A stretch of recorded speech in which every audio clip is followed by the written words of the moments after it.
Sanggar Cerita mempersembahkan Sabda Pandita Ratu.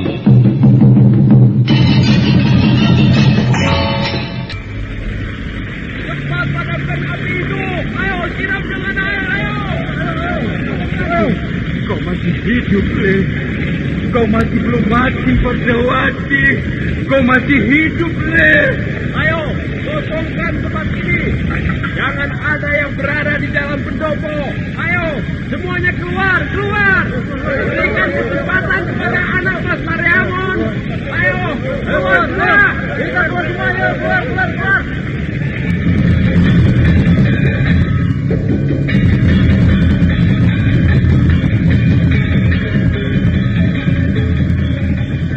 Sabda Pandita Ratu, sebuah kisah penuh dilema, tragedi cinta anak manusia, perebutan tahta, mabuk harta dan duniawi, serta silaunya kehormatan, di mana keangkara murkaan merajalela karena dendam yang membara. Kisah ini berlatar belakang berdirinya Singasari. Ken Arok, dialah pemuda yang merebut pahit getirnya kehidupan. Namun sebenarnya, dialah yang harus melaksanakan sabda-sabdanya. Perjalanan sengsaranya adalah awal untuk meraih keberhasilan, untuk menuju kejayaannya di saat Singasari berdiri.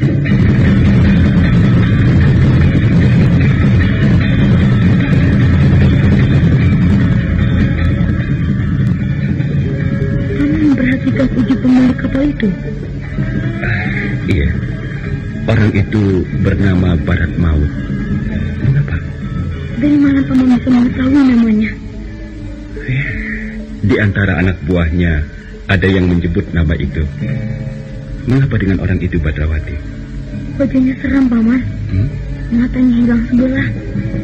Ada bekas luka yang melintang di keningnya. Mata yang hilang itu tentu akibat perkelahian. Kemudian tangan kanannya putus, Paman. Tangan itu kemudian diberi kait, bukan? Iya. Ada bekas darah yang mengering pada kaitan itu, Paman. Tidakkah Paman memperhatikan itu? Darah yang mengering itu artinya orang itu tentu saja menggunakan kaitannya untuk melukai orang, Paman. Dan bahkan mungkin untuk membunuhnya.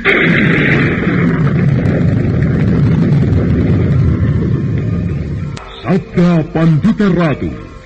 Naskah ditulis oleh Pondra Swastilangit, diolah oleh Agung Bahrodi, didukung oleh artis-artis terkemuka Ferry Fadli, Ali Ermawati, M. Abu, Ivone Rose, dan lain-lain.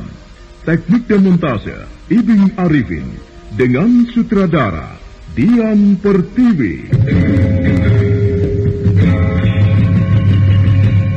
Sabda Pandita Ratu. Dalam episode ke-25 ini dengan judul Lidah Api Abadi.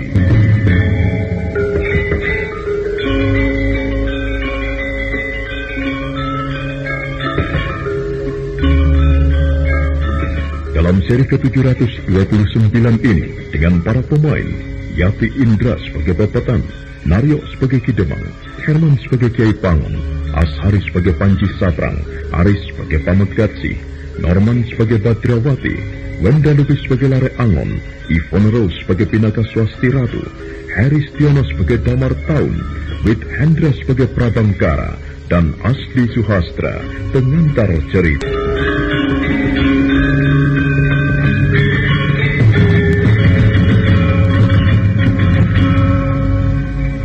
Kiai Pangon mendadak menjadi sangat pucat, Bapatan menjadi kebingungan, sedang beberapa orang yang lain yang berada di dalam rumah itu bahkan seperti tak menyadari apa yang terjadi. Manis dan Sesanti yang mendengar sendiri ancaman Pamegatsi itu gemetar ketakutan.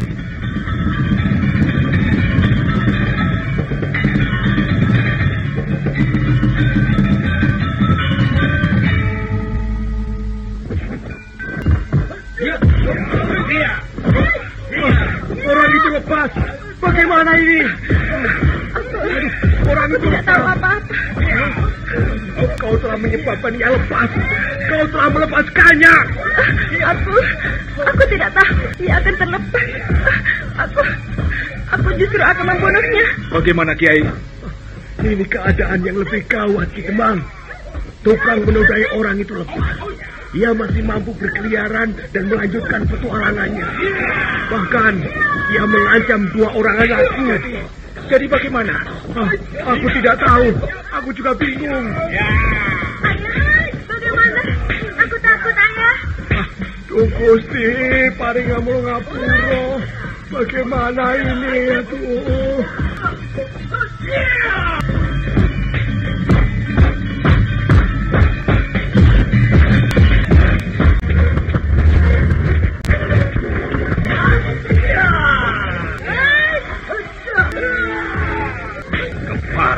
Kenapa?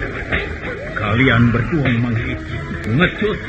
Kalian mengeroyok. Kalian tidak berani bersikap jantan. Maafkan kami. Kalau kau merasa dipecundang, Damartau. Kita tidak perlu merasa bersalah, Paman. Kita tak perlu mengukur tebalnya sikap jantan atau tipisnya hati seorang pengecut. Lihat, Paman, dia sudah akan mati. Darah telah mengalir dari sudut bibirnya. Kalian bermimpi. Mungkin. Namun kini kami sedang berusaha untuk mewujudkan mimpi itu agar berubah menjadi kenyataan. Mari Paman Arek Angon, kita tingkatkan bobot tangan kita. Aku akan menyibukkannya sehingga menjadi orang yang paling sibuk di dunia ini dengan lucutan-lucutan cakupku. Sementara Paman boleh menghujaninya dengan banjir bandang. Kita tidak perlu merasa sungkan. Sudah waktunya Paman Arek Angon menggetarkan pedangnya berwarna merah. Bersiaplah untuk mati, Damartau.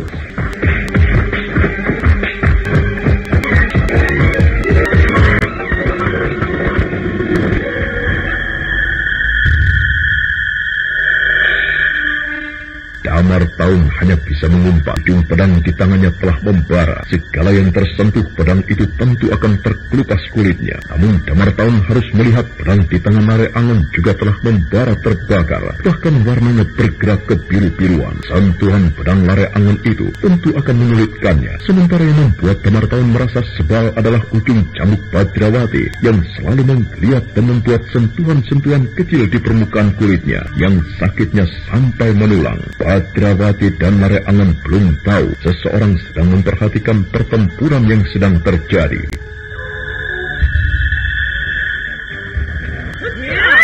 Mampus kau! Lihat! Mana Condo Birowo? Mana Condo Birowo itu, ha?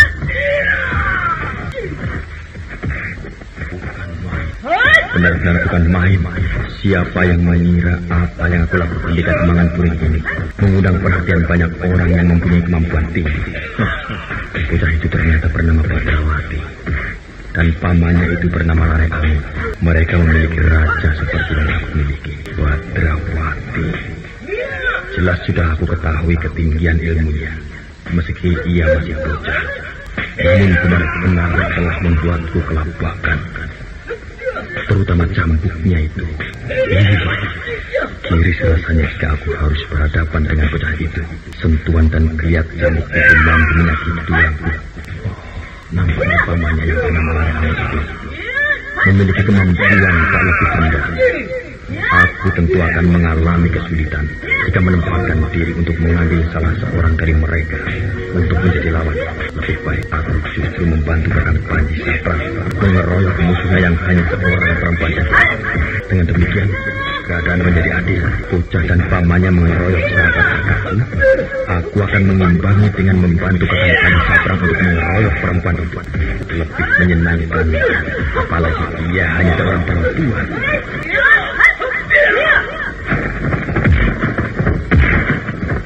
Mengapa kau tidak menggunakan ajianmu itu, Panji Saprang? Tidak perlu. Ayo gunakan. Apakah kau pikir aku takut menghadapi Aji Condo Birowo itu? Lebih baik aku ingatkan kepadamu untuk jangan menggangguku. Tidak mungkin. Aku melindungi anakku. Justru aku harus mencegah siapapun yang akan membahayakan anakku. Ayo Panji Saprang, gunakan aji setanmu itu. Aku akan menghajarnya hingga babak belur. Aku tidak peduli apakah ajianmu itu akan beranak pinak jadi tak terbilang jumlahnya. Aku tidak perlu menggunakan ajian itu kepadamu. Aji Condo Birowo tidak perlu aku gunakan menghadapimu. Bukankah dalam beberapa pertarungan yang pernah terjadi di antara kita, kau selalu menggunakan ajian tengik itu? Mengapa sekarang kau berkata seperti itu, Panji Saprang? Bukan urusan. Menarik sekali. Panji Saprang mulai berpikir bahwa tidak ada manfaatnya ia menggunakan ajian Condo Birowo. Keadaan ini Sesuai benar dengan apa yang dikatakan oleh orang yang berjubah merah dan mengenakan caping lebar itu.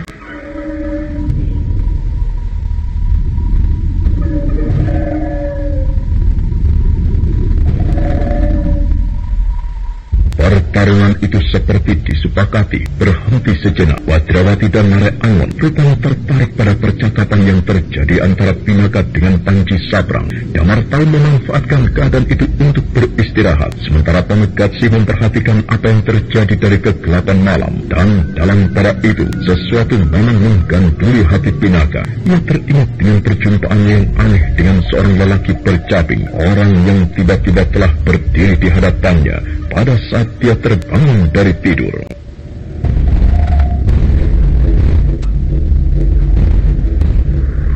Siapa kau? Siapapun aku, itu tak penting bagimu, Nyai. Namun aku merasa perlu muncul dan menemui. Cerita apa? Apa kepentinganmu? Apa kepentinganku nanti akan kau ketahui kalau kau sudah selesai mendengarkan kisah ini. Jangan membuatku jengkel. Kau telah mengganggu tidurku. Cepat katakan. Apa yang aku ceritakan ini adalah merupakan sebuah penggalan dari bumi suci tentang perang agung saudara-saudara berebut tahta yang melibatkan banyak orang. Di antaranya adalah Raja Madras. Raja Madras atau Madraka bernama Narasoma atau saya. Ia memiliki sebuah ajian dahsyat bernama Condro Birowo. Condro Birowo? Iya, Condro Birowo. Raja Madras yang ketika masih muda bernama Narasoma itu mewarisi ajian itu dari mertuanya. Karena sang mertua yang berwujud raksasa membuat Narasoma merasa malu dan dibunuhnya mertua raksasa itu. Jadilah ajian dahsyat itu milik Narasoma. Dengan ajian itu, Narasoma mampu malang melintang tanpa tanding, tanpa ada siapapun yang berani menghadang. Baik lawan maupun kawan menjadi jeri jika harus berhadapan dengannya. Siapapun akan berpikir dua kali untuk berhadapan dengan Narasoma, karena ia memiliki aji Condro Birowo yang berwujud sepasang bajang kecil yang mampu membelah diri dan beranak pinak itu. Sampai kemudian perang besar yang disebut Baratayuda itu terjadi. Barata adalah nama keluarga atau wangsa Barata. Yuda adalah peperangan. Peperangan di antara keluarga sendiri dari darah Barata. Raja Madras itu berpihak pada salah satu yang berperang dan harus berhadapan dengan Yudhistira. Di saat itulah kedahsyatan ajian Condro Birowo itu kandas. Oh, apa yang terjadi? Makhluk bajang bernama Condro Birowo itu ternyata tidak kerasan ikut majikan. Ia membutuhkan wadah yang lebih sesuai. Mengapa? Dan wadah macam apa? Karena perbuatan Narasoma yang jauh dan lebih senang mengumbar nafsu manusiawi, maka bajang itu tidak kerasan. Dan bahkan kemudian telah pindah wadah menjadi abdi Yudhistira. Nah, Nyai, hanya itu yang bisa diceritakan. Kalau kau akan tidur lagi, tidurlah. Saat ini masih tengah malam. Tunggu. Maaf, Nyai, aku tergesa-gesa.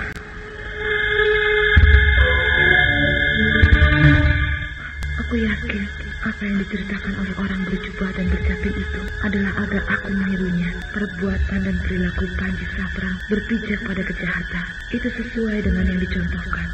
Aku harus berusaha memancingnya menggunakan ajian Condro Birowo itu. Dan aku akan berusaha mempengaruhi makhluk bajang itu agar membelot dan menjadi milikku. Akan tetapi rupanya Panji Sabrang bukannya tidak menyadari keadaan dan kemungkinan itu. Ayo Panji Sabrang, jangan kau merasa sungkan. Gunakan ajian dahsyatmu itu untuk menghadapiku. Ayo Panji Sabrang. Kau tak terlampau berharga untuk kuhadapkan dengan ajianku. Aku tahu kau mencemaskan sesuatu, Panji Sabrang. Badrawati, Lare Angon, bagaimana Bibi? Kenapa berhenti? Bunuh Damar Taun. Tunggu, aku ikut.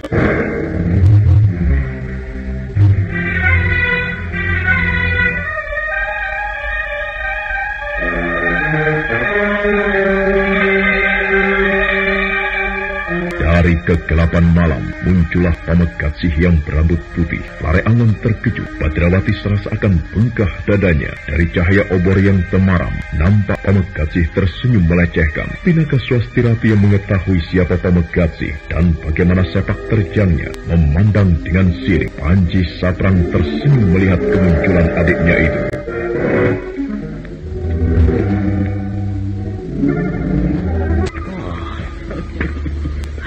Nampaknya kau berhasil membebaskan diri, Pamegat. Untunglah aku memiliki nyawa rangkap. Sebenarnya aku telah mati. Cambuk bocah itu telah berhasil mengail nyawaku. Ia tak tahu aku menyembunyikan nyawa cadanganku di ketiak. Kalau ia tahu, ia tentu akan mengailnya pula. Kau pikir kau akan bisa lepas dari tanganku? Gertakan anak kecil, mana aku peduli. Nah, kini kau telah berada di antara kami semua, Pamegat. Kau akan berpihak pada siapa? Kau memiliki raja yang tidak sama denganku. Apakah kau akan memihak kepada golongan? Sebenarnya hal itu yang akan aku lakukan, Kakang Panji Saprang. Mestinya aku ikut membaur dengan mereka yang memiliki Raja Kalacakra, seperti yang ada di tangan kananku ini. Namun aku melihat ada ketidakadilan di sini. Maka biarlah aku membuat perimbangan. Jelaskan kata-katamu agar lebih jelas, Pamegat. Di antara pemilik Raja Trinetra atau Raja Mata Ibu Durga, ada yang membelot atau berkhianat, memusuhi teman-temannya. Maka biarlah aku mengimbanginya dengan ikut membelot pula. Meski aku memiliki Raja Kalacakra, namun aku berpihak pada mereka yang memiliki Raja Mata Ibu Durga. Bagus, Pamegat. Lanjutkan. Karena aku melihat ada 2 orang di sana mengeroyok seorang, maka biarlah di lingkaran ini aku membantu Kakang Panji Saprang untuk mengeroyok perempuan ini. Gagasanmu benar-benar cemerlang, Pamegat. Aku sependapat. Kalian pikir apakah aku takut menghadapi kalian berdua bersama-sama? Aku tantang kalian berdua untuk bertempur bersama-sama menghadapiku. Jangan, Bibi. Biarlah salah seorang di antara mereka itu menjadi bagianku. Panji Saprang atau si Ubanan atau Moluk itu. Jangan mengecilkan aku, Badrawati. Aku perintahkan kepadamu untuk bersama-sama dengan Lare Angon membunuh Damar Taun secepatnya. Lakukan itu segera. Hiat! Kurang ajar. Hiat! Kau tidak mempunyai nyawa cadangan lagi, Pamegat. Hati-hati menjaga nyawamu. Mari, Kakang. Hiat! Hiat! Mari, Kakang Saprang, kita hadapi perempuan ini bersama-sama. Hati-hati menghadapinya, Pamegat. Hadapi dia sendiri. Aku tiba-tiba saja merasa tertarik dengan bocah itu. Lecutan cambuknya benar-benar menggetarkan gendang telingaku. Bagus, mari Paman Panji Saprang. Aku akan menunjukkan bagaimana cara ujung cambukku menggeliat di antara tanganmu dan menyusup masuk menjebol gendang telingamu. Perang tanding telah bergeser. Lare Angon bersiap diri berhadapan dengan Damar Taun. Badrawati memandang Panji Saprang dengan seksama, sedang Pamekatsih harus merasa gelisah karena dipandang dengan tatapan mata yang paling sirik oleh Pinaka Swastiratu.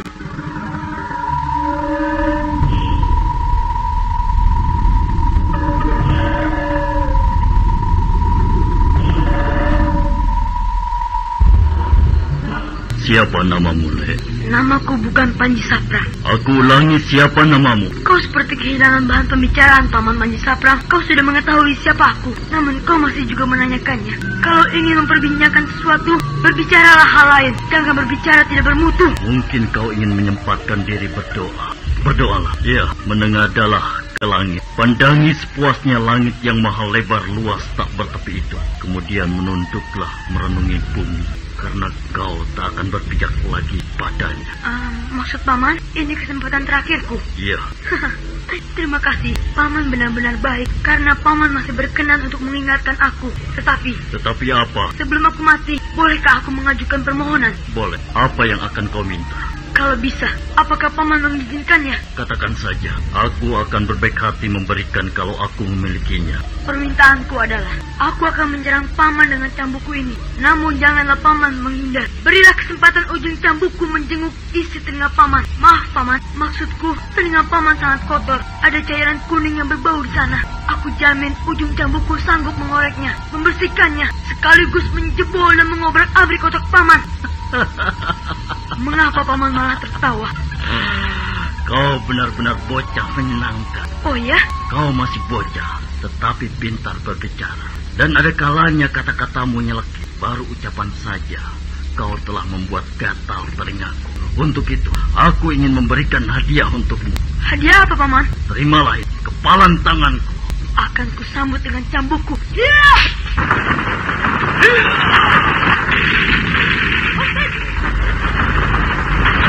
Kurang ajar. Ujung cambukku mengenai apamu, Paman? Kau telah mengenai ujung hidungku, bocah tengik. Bagus, itu baru ujung hidung. Sekarang jaga sangkanganmu, Paman.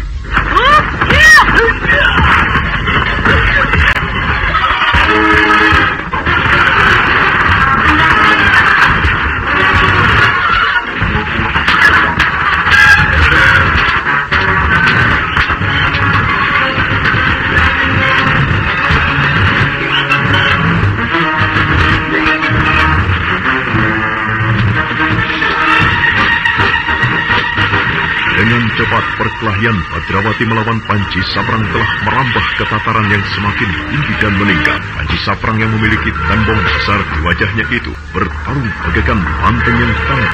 Namun Badrawati dengan lincah mempermainkan cambuknya yang meledak-ledak dan ada kalanya menyengak dan menyayat. Pinaka tersenyum melihat ulah Badrawati dan tatapan matanya kemudian beralih pada lelaki berambut putih yang berdiri termangu di depannya.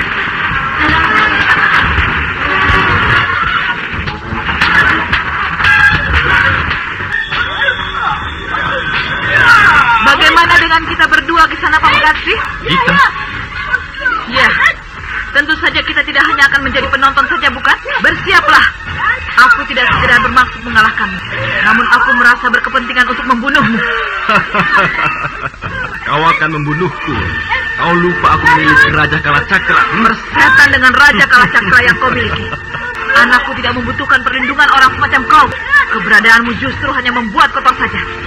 Perbuatanmu membuatku muak dan mau muntah. Sepanjang yang aku alami, tidak demikian dengan mereka. Mereka? Mereka siapa? Mereka para gadis yang telah dengan sukarela memenuhi keinginanku. Mereka merasa senang dan bahkan ketagihan. Mereka tak sampai muak dan muntah. Sungguh, aku tidak bohong. Jika birahi mereka telah berhasil aku bangkitkan, perilakunya seperti hewan. Keparat, penjelmaan iblis. Kau benar-benar manusia terkutuk. Ibumu diperkosa seekor babi sehingga melahirkan anak sepertimu. Ibuku diperkosa seekor babi? Iya, kalau kau tidak percaya, tanyakan kepada kakakmu itu. Seekor orang hutan menyebabkan kelahiran Panji Saprang. Dan kemudian, ibumu masih dilakukan dengan babi hutan yang menyebabkan kelahiranmu. Hanya keturunan binatang yang sanggup berperilaku seperti binatang. Mampuslah kau di tanganku.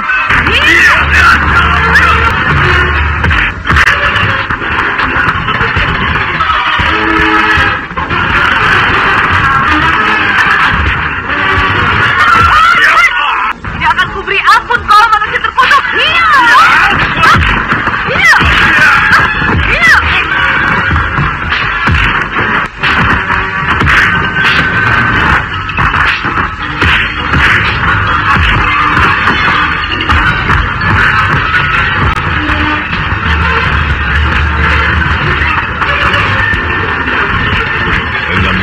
Pertarungan antara Badrawati melawan Panji Saprang dan Pinaka melawan Pamukasi merambat cepat. Kekuatan dahsyat yang bersumber dari dua jenis raja yang berbeda itu saling serang dan berbenturan adalah Lare Angon dan Damar Tau yang memilih cara berbeda dalam bertarung. Kedua orang itu saling berhadapan. Keringat telah membasahi segenap tubuh mereka.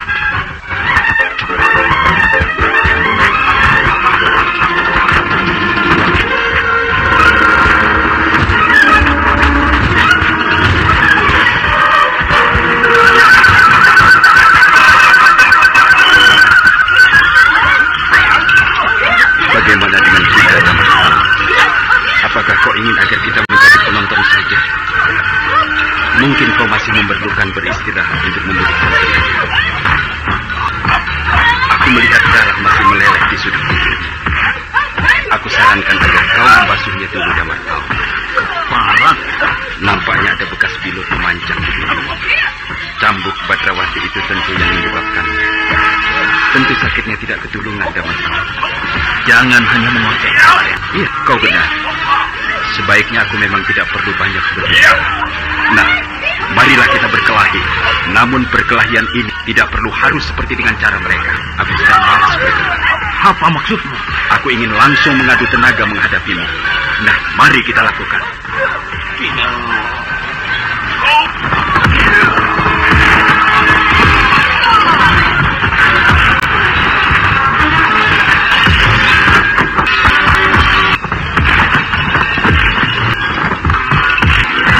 Jangan kau lepaskan tangan Bunda Batrao.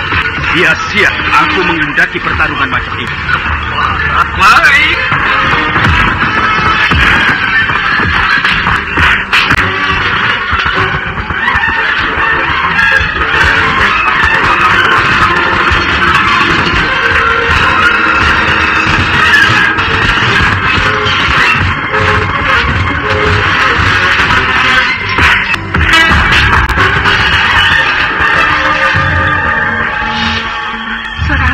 Itu jelas suara orang yang berkelahi. Siapa yang berkelahi? Dan ada apa?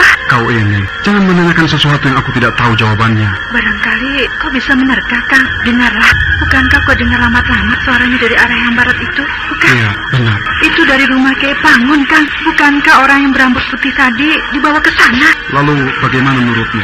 Aku tidak tahu, tapi yang jelas orang berambut putih itu nampaknya telah menimbulkan masalah di sana, menimbulkan perkelahian itu, Kang. Apakah kira-kira orang berambut putih itu telah terlepas? Kang, bagaimana kalau ia muncul di rumah kita, Kang? Di rumah kita? Iya. Apakah itu mungkin? Bukankah aku perempuan, Kang? Manusia berambut putih itu gemar memakan perempuan. Perempuan itu kan, aku kan perempuan. Iya, tapi bukan perempuan yang sepertimu. Maksudmu, Kang? Orang berambut putih itu tidak pilih-pilih tebu, tidak sembarang memilih perempuan, tetapi perempuan pilihan, yaitu masih gadis. Dan itu pun gadis yang cantik. Kau tidak memenuhi syarat untuk diterkam olehnya. Di samping kau telah menjadi istriku, juga karena wajahmu jelek. Pemetik kembang berambut putih itu sama sekali tidak berselera melihat wajahmu, kecuali bagaimana, Kang? Kecuali kalau kau mengenakan topeng yang cantik. Kok ini, Kang? Kau sendiri bagaimana? Kau doyan kan perempuan jelek seperti aku ini? Itu karena aku kasihan padamu. Di samping itu, kalau kita melakukan hubungan suami istri denganmu, aku tak sedang membayangkan kau, tetapi yang kubayangkan adalah perempuan lain. Kakang ini Mau tahu siapa perempuan yang aku bayangkan? Kau menyinggung perasaanku, Kang. Yang aku bayangkan istri Jeng Bonong. Dia cantik sekali. Weladala, malah menangis. Kau sih, kalau tidak suka padaku, kembalikan aku pada orang tuaku. Lah kok seperti tembang saja. Kembalikan pada orang tuaku.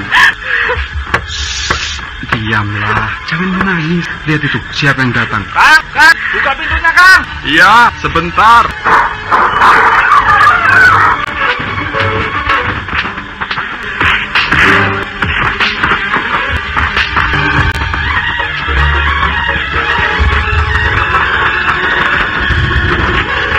Ada apa di sana itu? Di rumah Kiai Pangun ada orang yang sedang berkelahi. Orang berambut putih itu lepas, Kang. Lepas? Iya, lepas. Bagaimana kau bisa mengetahuinya? Aku nekat memberanikan diri mengintip apa yang jadi. Aku merayap dan melihat orang-orang yang berkelahi. Sungguh, aku tidak bohong, Kang. Iya, aku percaya. Suaranya juga kedengaran dari sini. Mereka berjumlah 6 orang. 6 orang? Banyak sekali. Dan mereka bertarung dengan cara yang aneh dan luar biasa, Kang. Cara bertarung menggunakan ilmu kanuraga. Aku tidak bisa melihat dengan jelas karena mereka mampu bergerak dengan sangat cepat. Yang kedengarannya hanya umpatan dan teriakan-teriakan saja. Salah seorang dari mereka yang bertarung itu berambut putih. Nah, berarti orang itu lepas, Kang. Sudah ya, aku mau pamit. Kau mau kemana? Aku akan memberitahu yang lain. Kita nyalakan obor. Ya, kita dekati mereka yang sedang berkelahi itu.